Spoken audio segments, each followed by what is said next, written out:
All right, testing now if people can hear me, and I've now lost my mic or my camera, which is even better. Let me know if you guys can hear me now.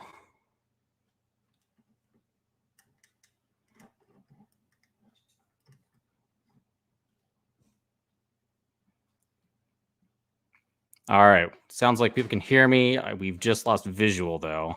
So we're going to try to figure this out. I am going to talk through it while we try to figure out the camera portion of this. But yeah, obviously the big news today is the Von Miller trade. Obviously a big news day for the Broncos country and the implications. And hey, I think I have video now too. Sorry about the technical difficulties, guys. Hopefully we're rolling now. I did go through our sponsor, but I will do that again later on. Also, I find this a little insulting. Kevin's my brother. I am the better of the Dandino brothers. But hey, happy birthday to you. You get to enjoy the big news today on your birthday. So whenever your birthday is celebrated, you know that it was the day that Von Miller was traded. A lot of people saying this, though, about time. A lot of people have been calling for this for a good 5 years or so. But finally, the day did come. And I think it was the right move. Gus, our win Sunday feels negated by the trade of Von. Interesting comment. I guess I hadn't thought of it that way yet. Yes and no. I wasn't sure if the Broncos were going to pull the trigger on Von Miller, but here's the thing, and here's I think what I'm about to say with Steve. It sucks, but it need to be done in the long run, not just the long run. But here's the thing with this situation is Von Miller was going to be a free agent this offseason, and it was highly unlikely, if there was any chance at all, that he was going to re-sign with the Denver Broncos. Obviously, he's getting towards the end of his career. He's going to want another Super Bowl championship, and he likely knew that that would not happen with the Denver Broncos in the next 3 or so years. So obviously, come free agency time, he probably was not going to sign with the Broncos. And so if you're George Paton, you have an option at that point. You can either run the risk, see if you can re-sign him. If not, I believe it was going to be a 5th round compensatory draft pick, or trade him for something better. And so obviously that's what Paton decided to do. Traded Miller, got 2 second-day draft picks, a 2nd round and a 3rd round. And we're eating $9 million of the remaining salary cap of the 9.7 cap hit. So essentially we bought, a couple of draft picks, which we can use for a whole assortment of options. Trading, obviously drafting. I wouldn't be surprised if Paton tries to use those as a potential package for either a higher draft pick or even some speculation on getting a quarterback, whether that be Aaron Rodgers or Russell Wilson will be the 2 big names that you hear a lot about before the draft. So interesting move. It's tough. It's tough as a Broncos fan because Von Miller was such a big part of the Denver Broncos for such a long time. And obviously was one of the biggest reasons we won Super Bowl 50. Obviously he was the MVP, was absolutely a game changer in that game. And he's really been the face of the franchise since Peyton Manning left. And so it kind of leaves the Broncos with a bit of a situation of who's the face of the franchise at this point. Is it someone who can take over this season and continue on, or do we look for a potential big signing this offseason that we think could be the face of the franchise? Obviously, it's a big thing that a lot of teams really need from a lot of standpoints. One, just from the morale side, the leadership side. If you're on the marketing part, you need a player to market. So some people were throwing out Justin Simmons' name, and I don't think that's a bad name at all. But something to think about as well, as we enter this next offseason, where obviously there's going to be some big changes. What those specific ones are will remain to be seen until we get there. But in terms of this season, what are the chances of being the Cowboys now? It's they're the underdogs for sure. Last I checked, I think Cowboys were at minus 7.5 on the odds of winning. So obviously we're pretty large underdogs going into the game. And now without Von Miller, here's the thing though, if you're the coaching staff, obviously you don't want this news to derail you at all. So you kind of spin it and saying to the team, hey, we just won a game without Von Miller, right? And so it's going to be a chance for these linebackers, these young linebackers especially, to continue to step up and try to fill that role. And here's the other thing is Von Miller, no Von Miller, we're still out a lot of linebackers right now. Our injury report is after this last game is really starting to pile up, especially at our linebacker position, across our defense, some offensive line injuries. I am not sure what the status of Bowles is yet. That's going to be another name to keep an eye on going into this next game. So it's going to be a battle. It's going to be a fight. Obviously, they're the underdogs. But here's the thing that I will also say is the Jets just beat Cincinnati this week, right? And the NFL is truly a league where any team can win on any given Sunday. A lot of factors play into that. Obviously, Dak Prescott's availability will be something to watch throughout the week, if he does play this next game or not, or how limited he is in his running, scrambling abilities. So lots of things to look out for this Cowboys game, for sure. And I will try to pull up any news on some of those injuries as we continue on. What's up, Robert? Thanks for joining me. And by the way, guys, please continue to post your comments. Thank you for joining me tonight. If I accidentally missed your comment, as a lot of these come through, please don't take it personally. I'm trying to run all aspects of the show at once. So if you think I have missed your comment, please just repost it, and I will likely see it the second time it comes around. And I think this, Robert, is the feeling of a lot of Broncos fans are, obviously mad, upset that it got to this point. You're seeing a future Hall of Famer traded in the middle of the season. That was kind of blindsided. Everyone was blindsided by this from what I've read. Von Miller was blindsided by it. The teammates obviously had no idea it was coming. So obviously the fans, there wasn't really much. There were some rumors, but it wasn't really any word on any actual trade talks that had taken place. And so a bit of a shock factor and sad for sure. But at the same time, yeah, he's with a contender now. The Rams are a dangerous team, especially defensively now. Rams, I think, can make a very serious push for the Super Bowl this year. And so, it'll be interesting to see. I've already seen both sides of the argument of some fans wanting the Rams to do well and win a Super Bowl this year. Others are saying that they're hoping that the Rams don't do so well, so the Broncos get a better set of draft picks out of it in terms of draft position. So interesting to see. I personally want him to succeed. He's a great guy. He's a stand-up guy. He's a true athlete, football player, and he takes the time to really work with organizations around the cities, charity work, all that stuff. He's just a great guy, which I personally feel it's a lot harder these days to find an athlete who is as good as he is, and at the same time as friendly, as kind, as charitable as he is. So I hope he does well. I hope the Rams have a very serious run for the Super Bowl this year. And exactly, it's better now to do it now, get something out of it more than just that 5th round compensatory draft pick that we likely would have had if he left in free agency. So is there someone who could be the next Vaughn? Great question. I think Malik Reed is going to be the name that comes to a lot of people's minds if he's the one that can step up and kind of fill that void.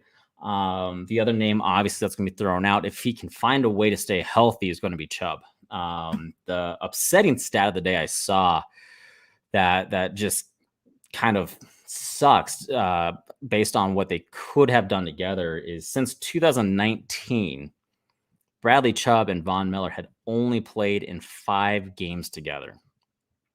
That's rough. Especially when one of the main reasons they got Chubb was to give Von Miller that extra help to, defenses wouldn't be able to completely double team him all the time. And, Chubb and Von Miller could have been a very scary force, especially as Chubb got more into the league and kind of learned some of the tricks of the trade. And so for them, since 2019, only being able to play in 5 games together, that just sucks. I wouldn't say it was a missed opportunity. Just because of circumstances, either Von Miller was hurt, Bradley Chubb was hurt. They just couldn't find a way to get on the field together consistently. So that's tough for sure. Craig, I agree. Right now, they have no face. When people think Denver Broncos, who do they think of now? Obviously was Peyton Manning for a few years, moved to Von Miller, and now without Von Miller, I'm not sure.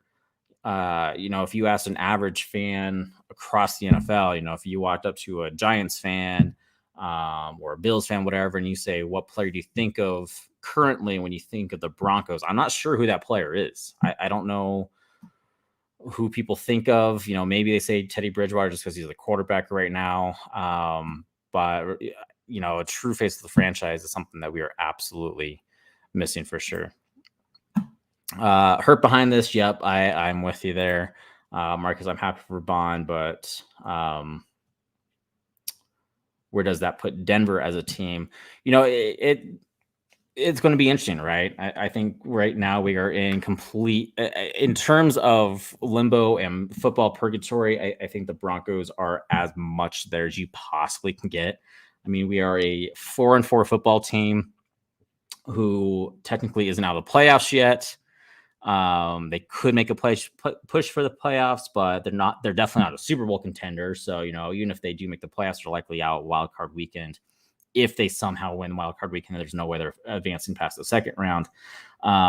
We're at this stage where coaching staff is likely going to be gone in the off season. I'm still maintaining that Vic Fangio will be the coach for the rest of the season. We're going to have quarterback discussions again. I don't know if we see Bridgewater or Luck in the Denver Broncos uniform after this season. So a lot of questions right now regarding the future of this franchise. Possible ownership by this time next year, hopefully. But who that is, anybody's guess right now. So losing Von hurts the immediate impact of this team. Long term, who knows though, right? With those 2 draft picks, who knows what can come from that? Again, if it's part of a draft package that gets us Russell Wilson, that will quickly expedite a rebuild process. Or maybe it's a couple people we draft in this upcoming draft that end up being total game changers for us. So it's hard to say what this does as far as the future, but immediately, yes, it does put a damper on this team, right? Again, you're losing one of your leaders. You're losing the face of that franchise, and just skill-wise, we're already decimated at linebacker, and so this takes another person out of that linebacker position, who hopefully would have been back in the lineup this week. So again, we're in such a state of limbo right now. It's really tough to say, just because things can go any way with this franchise right now, in terms of wins, losses, future impacts, coaching staffs, owners, all that stuff right now is totally up in the air, which kind of makes it harder. At least if you're the Jets, you're going to be an absolutely brutal team. If you're the Jaguars, you're probably going to lose every single week, and that there's just no hope this season. Or probably, it's going to be a rough few years. Broncos fans right now, we don't even know, right? We've been kind of in this weird state for a few years now, and things just seem as uncertain now as ever. Gus saying Brandon McManus is now the face of the franchise. For those of you who don't know, Brandon McManus is now the only remaining member of that Super Bowl 50 team. Out of that entire team who won Super Bowl 50, Brandon McManus is the only remaining member. So you know what? Maybe he should be. Maybe we need to market him a little bit better. He's definitely one of the most reliable players on this team. So I personally would not mind that. I think he's got a great personality as it is. So shoot, maybe we could be the first team that has the kicker being the face of the franchise. Steve, if we can't score over 17 points a game, we're in trouble. We've been saying that for how many years now? I feel like ever since Peyton Manning left, we've been lucky to see 20 points or more on the scoreboard for our offense. I agree with you, especially a team against Dallas that's coming up. Dak Prescott in there or not, we're not going to win a game if we can't get more than 17 points. And here's the concerning part. The Washington football team, I believe that their defense was ranked 30th overall in points given up, and we could only get 17 points on them. And I believe that they were averaging, I think, 30 points surrendered. So the fact that we could only get 17 obviously is rough. The good news that can be encouraging is even with a pretty beat up defense, the Redskins were averaging, I can't remember the exact amount, but they were averaging a lot of points. I think around that 28 points a game mark, and we held them to 10. So our defense, I think, played a fantastic game, especially against the run, especially with how many injuries we had, especially at the linebacker position. Justin Simmons really stepped up. I think he had an outstanding game, 2 interceptions, just a lot of great plays. Just was reading the play really well, made some great tackles, all of that stuff. And that's kind of something that this defense needed, was that spark. Shelby Harris as well with another phenomenal game on defense. So our defense balled out. Just our offensive woes continue to be a struggle. Giants did almost win tonight. Obviously, that would have been a massive victory for us since they were playing the Chiefs. And even then, I think that, the Chiefs were at home again. They won by a field goal around the 2-minute warning. So Chiefs are definitely struggling this year, right? They just barely beat the Giants at home, a team that they should have absolutely steamrolled. So that's something else to keep an eye on, especially if the Raiders lose their next game. I think that puts pretty much everyone on just about an all-way tie for our division. So that's the other thing, is this division has been kind of weird. Don't get me wrong. I do not think the Broncos are the best in this division, but I think we're only 2 games out of first place in our division right now. So in a time where crazy things are happening, who knows? Been a lifelong fan. This is probably the most frustrating time I've experienced as a fan. How long until there's a change at offensive coordinator?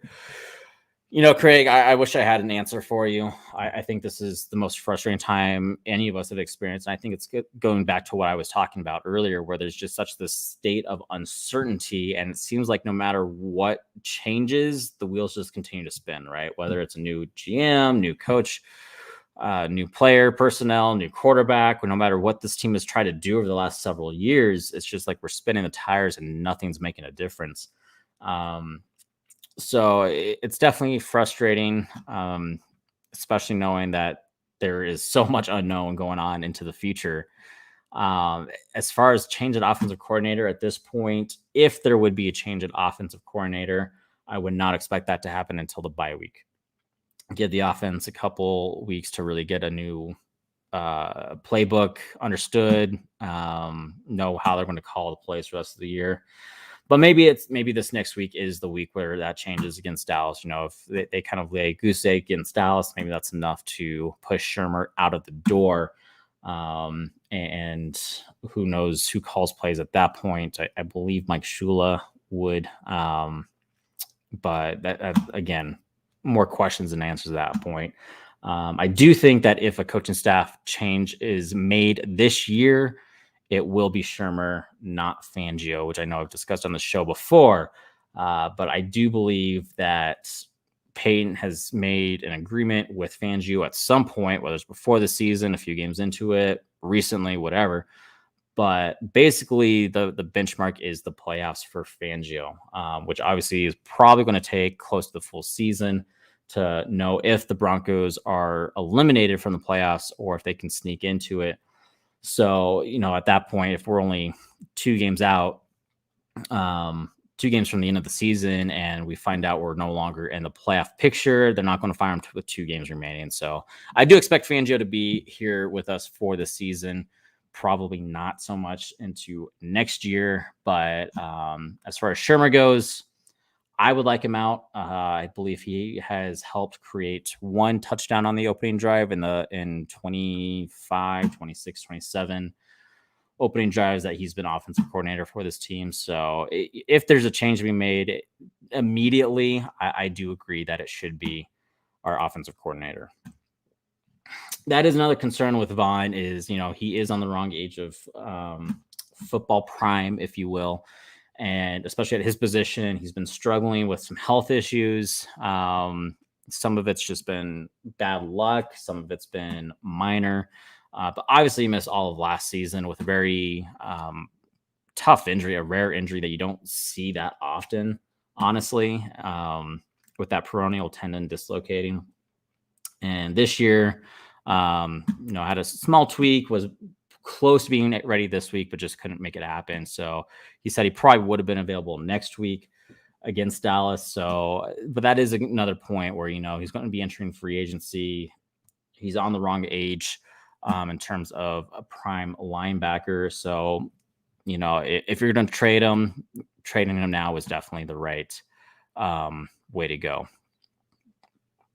All right, guys, going to try to keep getting to your comments again. Keep posting them again. If I have missed one, please just repost it, and we'll get there. Do you think this trade signals Fangio, Shermer, and Manchuk are gone come up into season? I don't know. I yes and no. I don't think this trade necessarily provides as much insight as a lot of people are trying to make it out to be. I think they're really 2 separate discussion points. If Fangio's gone after the season, you can pretty much count the rest as being gone. Whoever the new coach is going to bring his own people in, might keep somebody like Manchuk. That remains to be seen. But if Fangio's gone, expect everyone in the coaching staff to be gone. But again, I think that is a totally separate point from this Von Miller trade. I think this Von Miller trade had more to do with compensation more than anything else. I don't think that's necessarily an indicator in of itself that this coaching staff is gone. I think it has more to do with recognizing that Von Miller was going to be a free agent, was not going to sign with the Broncos at that point. With his age and experience, the compensation for somebody else signing him is only a 5th rounder. So I think this was Peyton wanting to, again, invest in the future, realizing where this team is at, realizing that I'm sure Peyton has a plan, or at least a few plans, as far as what he wants to do with extra draft picks. Again, whether that's just invest in the future and draft as many guys as we can, or use it as a trade package to get somebody who can help bridge the gap in this rebuild process. And so I think that's where most of it lies, is realizing where this team is at. He has a plan, knows that more draft picks is necessary for that plan, using Von Miller as a trade to get a pretty decent return in the middle of the season compared to what you would get out of him for losing him in free agency. So, people are trying to connect those two, saying that because George Payton has traded Von Miller, that it would mean that Peyton has also given up on this coaching staff. So I don't think they're necessarily connected as much as people want them to be. I think there's 2 separate points. Again, I do think that Fangio and company are gone in the offseason. We just have to wait to get to the offseason before we see that. We need front office big time. We definitely need a new owner. I think that's one of the biggest issues within this franchise, is having no ownership for such a long time. It's not even like it was 1 or 2 years. It's been a while since we've had a true owner, which has definitely made things an issue. McManus is now the face of the franchise. What do you think the record will be at the end of the season? There we go. Yeah, I saw your later comment. Like, I don't know, what will the record be in 20 years? 17-0. No, but season's end, we still have a lot of divisional opponents to play still. We still have the Chiefs twice, Raiders once, Chargers twice. So that right there's 5. That's going to be tough winning on the road for any of those teams with how they're playing. Although Chiefs, again, they've been struggling. So I don't know. I would like to say we can make it to 9-7. I think that's kind of the ceiling of this team right now. So I'm going to be optimistic because I've been heartbroken over this Von Miller issue all day. So I'm going to say the Broncos come out with a winning record this season still and finish at 9-7. Gus, you're going to have to let me know who you think they'll be trading. I mentioned a ton of names earlier. So feel free to just let me know at what point when you commented that who you think that we would be trading. PS2 could be the face of the franchise eventually. I agree that is a role he could step into. He's definitely shown a lot of veteran qualities for a rookie. Just his presence, his confidence level, some of the big plays he's making.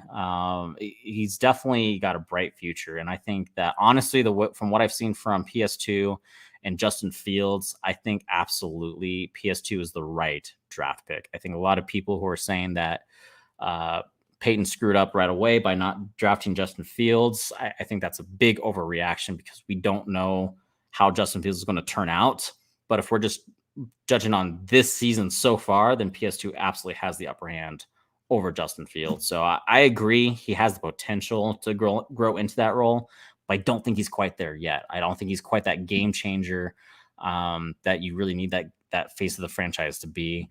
On top of, again, the general charity work and just all that stuff that you think of when you think of the face of the organization. But I agree he has the potential to grow into that role.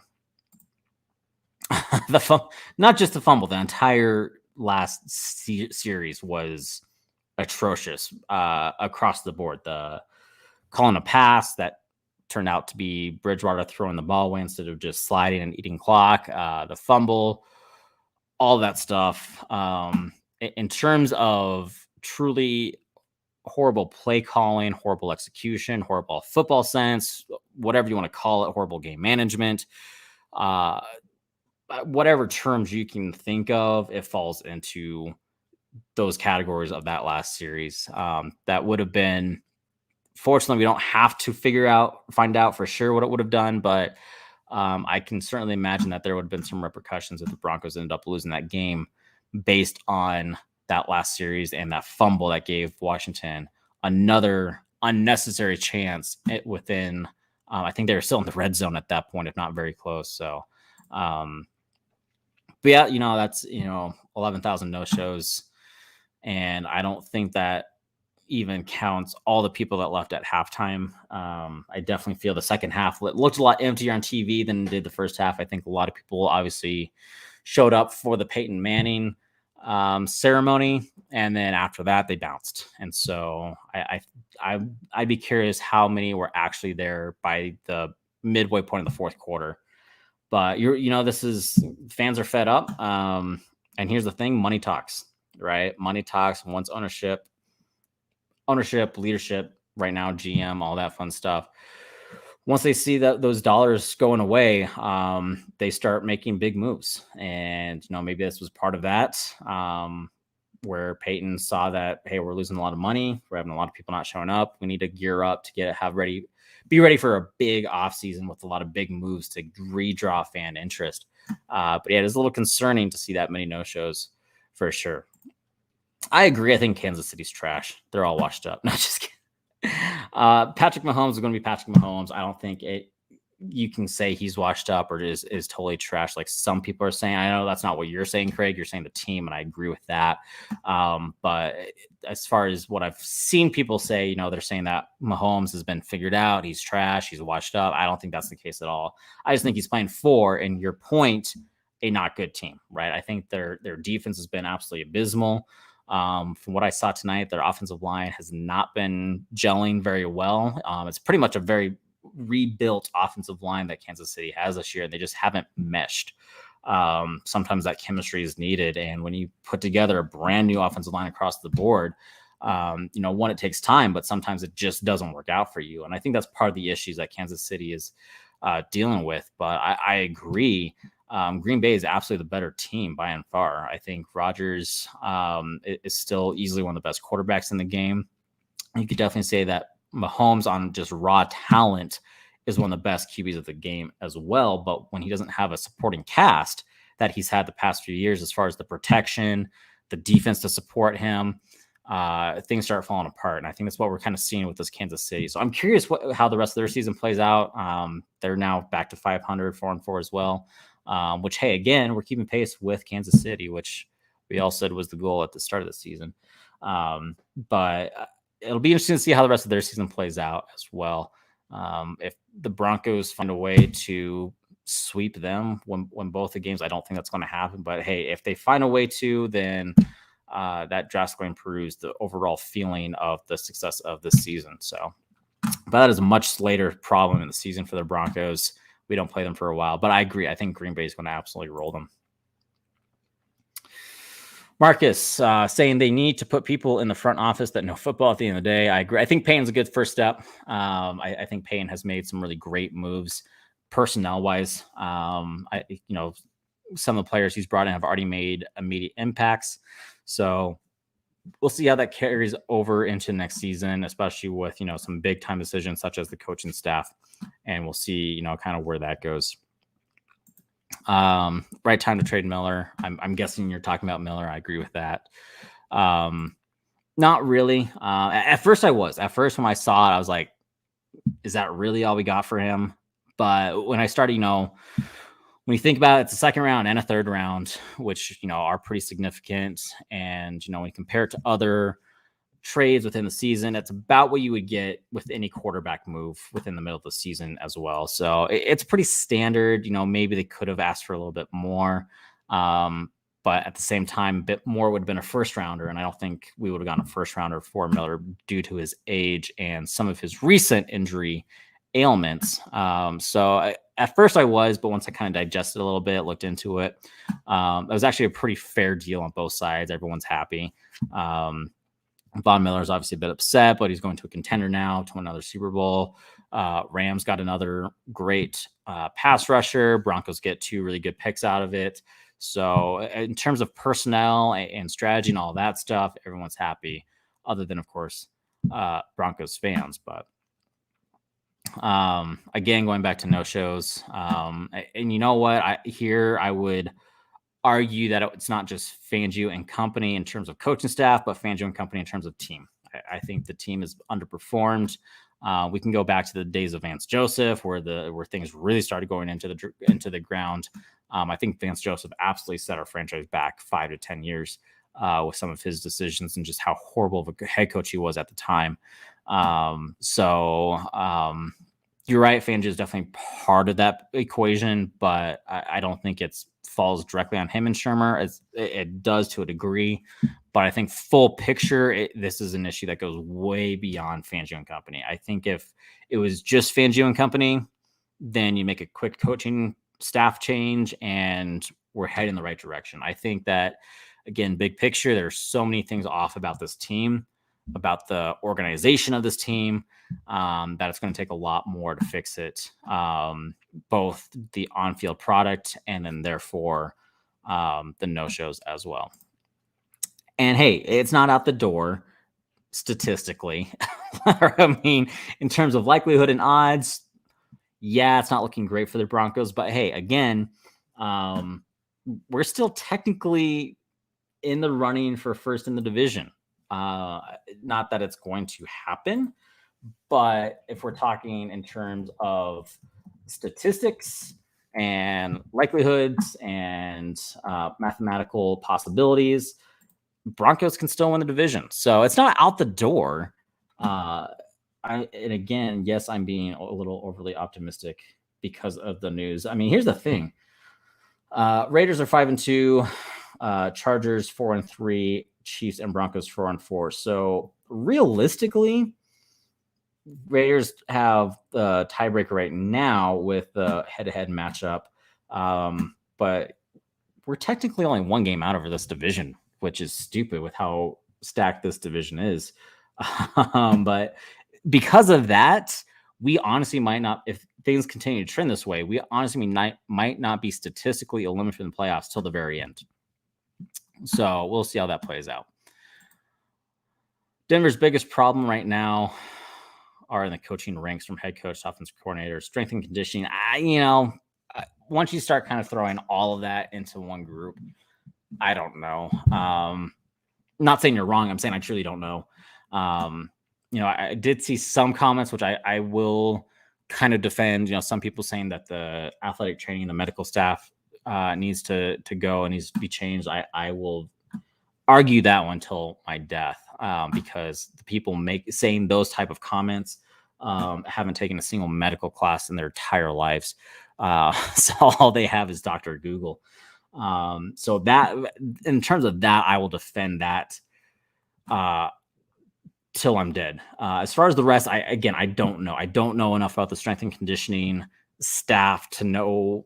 I'm not in the weight room. I'm not there knowing what they do to prepare physically, so I can't comment one way or the other on strength and conditioning staff. And again, if you've watched some of these segments before, especially when I talked to Ray a few weeks ago, I don't know if the coaching staff is the biggest problem. It is definitely a problem. I think personally, the biggest problem right now is a lack of leadership. I don't think that there's enough leadership within the team. I think that then just trickles down to all these other aspects. They're not ready to start games. They're off to slow starts week after week.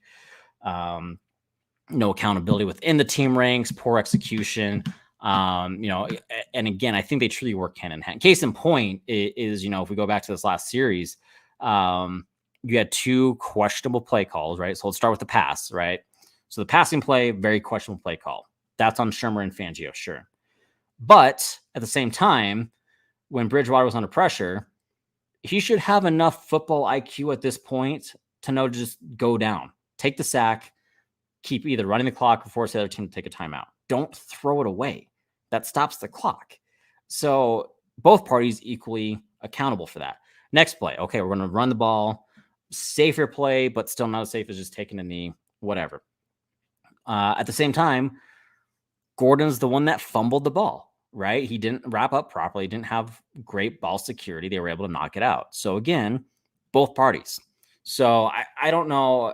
I'm still not going to say that the biggest problem, and again, this is my personal opinion. I'm not saying you are wrong by any means. I do appreciate your comment, your thoughts. Personally, and here's the other thing I will say, I'm pretty sure I'm the only person in Orange Weekly staff who doesn't necessarily agree with you. I'm pretty sure at this point, if you asked anyone else on the staff, they would absolutely agree with you 100%. I am definitely in the minority, but I don't know if the coaching staff is the biggest problem right now. I think there are a lot of other issues that are either just as big of an issue, if not bigger. And that, again, leads me to there's no leadership. And I don't know. I wish I had an answer for you, Marcus. If you had an idea, please let me know, because I would like to, have somewhat of a guess on who might step into a leadership position. Right now, my best guess for you, Marcus, is if Peyton goes out in the offseason, gets a big name, either signing-wise or trade-wise, that can be the leader of this team. In a very opportunistic mindset, I would really like to think that he'd be able to get Russell Wilson through trade. I think that would solve a lot of immediate issues. I think, one, he would be able to better manage some of the weak offensive line play we've had lately. I think that he holds his teammates accountable, which is something we haven't had since Peyton Manning, honestly. And he brings that leadership to the table. So that would be my guess, is if we bring somebody in the offseason. But on this current roster, I don't have an answer for you. Sean, I think it's a little premature. I mean, Payne hasn't even been here for a year. It's not uncommon. I don't think it's bad necessarily when a new GM comes in. They kind of give things a year, right? They very rarely come in and totally just blow everything up their first day in office. They kind of give it a year, see, it's basically a year-long tryout for everybody. Who that GM wants to keep, who they might want to build around, coaching staff, all that stuff. So again, I think the personnel moves that Payne has made so far have been pretty positive moves. Those players come in, they've made an impact. So I don't think we should get rid of Peyton yet.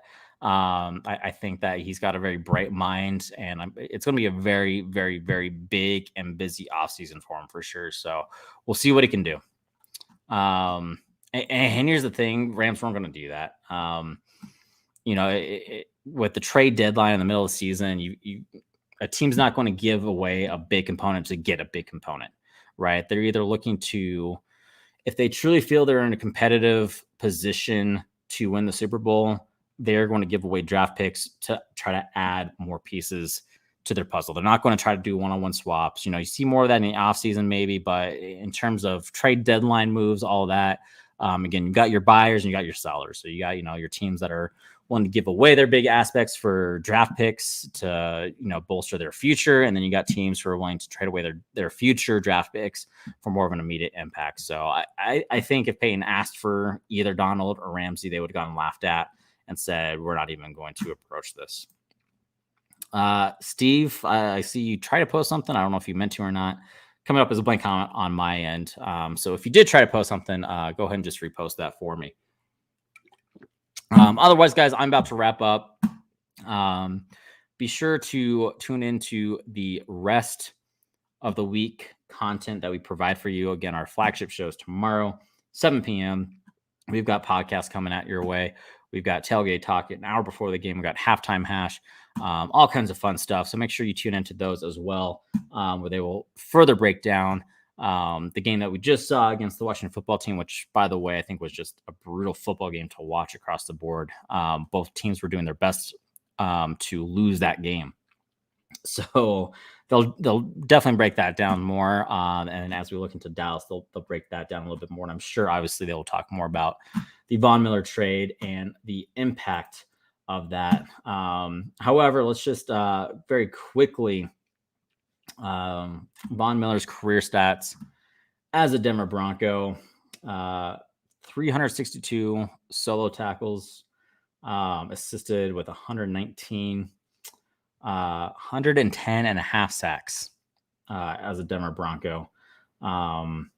And forced fumbles, 25 of his forced fumbles. So many of those on those vintage strip sacks that we saw, most memorable in the Super Bowl 50, where he absolutely turned that game upside on its head and quite possibly ruined Cam Newton's career.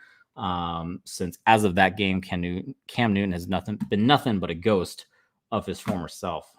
So absolutely phenomenal career as a Bronco. Easily one of the best, if not the best defender we've had. And I'm sure there's other names you can use to debate that. But in terms of just raw defense and the impact he made, I would right now say that Von Miller is the best defensive player the Denver Broncos have ever seen. So tough to see him go, but we definitely wish him the best. And I'm sure at some point, once he retires, we will see him in the Ring of Fame. And we'll be able to honor him that way. Maybe he'll even sign a one-day contract at the end of his career with the Denver Broncos so he can retire a Denver Bronco. But he's an outstanding guy, just truly a great dude. So wishing him all the best with the Rams, whether it's just for a few months and he goes on to another team, or if they're able to extend him, which I wouldn't be surprised if they're able to, since they've got a very bright future there. But either way, Broncos did win this week, which means we do our Mile High salutes. And normally, we give it to who we think played the best in the game. But with this news and, just with the gravity of the situation of losing our franchise player, a big Mile High salute to the one and only Vonster. He will be missed as a Bronco for sure. And excited to see the great things he does as a Ram, as long as he's not playing Denver. I do fear the day that he plays Denver for the first time and just see the havoc that he wreaks on us. But we won't have to worry about that till we get there. So otherwise, guys, thanks for all your comments, for joining in with me tonight. Again, wrapping up Orange Weekly After Dark. I've been Jason. Please tune in for the rest of the week for all the content coming at you. And as always, go Broncos.